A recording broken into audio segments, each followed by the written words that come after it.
Hey there, I'm Amy from thecrazycraftlady.com. Welcome back to week 13 in my 25 crafts to Christmas countdown.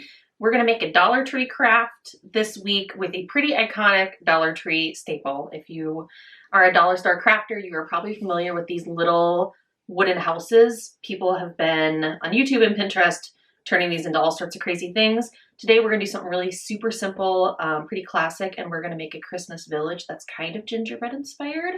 We're going to use some of my favorite paint colors, my neutral blues and greens for Christmas decorating. Let's get making.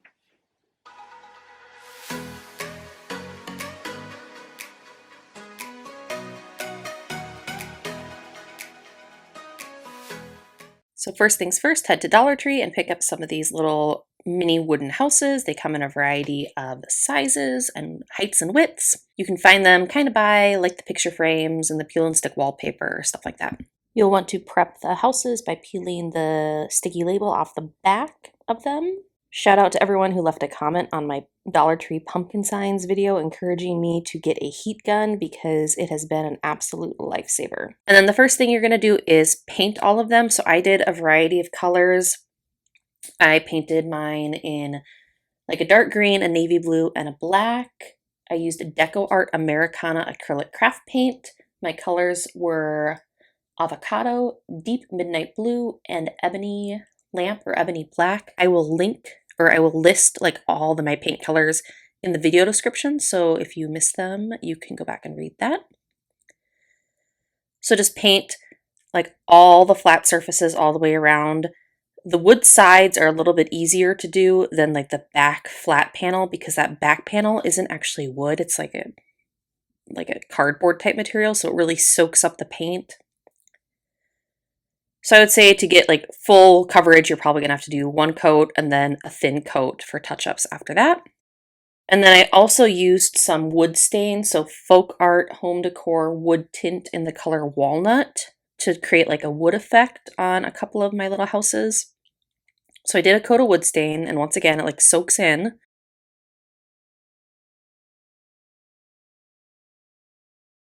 And then to kind of weather it and give a bit of a wood grade finish, I used some Folk Art Home Decor chalk paint in the color Castle, but just like any type of warm gray color would do. Even a tiny bit of white paint mixed in with some of the wood tint would be fine. And then take, the tiniest amount of paint on that paintbrush, the same brush that you stained the wood house with, and just kind of go back and forth in only one direction. So I did vertical on my little houses to make a little bit of a wood finish. Okay, and then this was like the nerve-wracking part, and that's decorating the houses. So I pre-planned all of my houses. I took a Sharpie marker on a giant sketch pad, and I drew out how I wanted all my houses to look. I did not have the confidence to just like go in and freehand this with a paint pen. Wasn't gonna happen. And I even like planned like what color order I was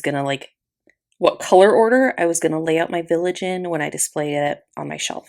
And then once you decide like how you want your houses to look, it's really easy. So I just used these oil-based Sharpie paint pens in white. They like come in like a fine, a medium, and a thick. I wouldn't use the fine, but use like the medium and then the thick. The medium is just very similar in size to a regular Sharpie marker, and the thick one has more of a chiseled edge. But you can decorate, however you want with icicles and round doors and square doors and round windows and square windows. There really are just like a ton of options. Now you will get best results if you prime your pen by like pressing it up and down on like a separate piece of paper or something and then drawing on your houses. You'll get like a thicker, more opaque white line when you draw.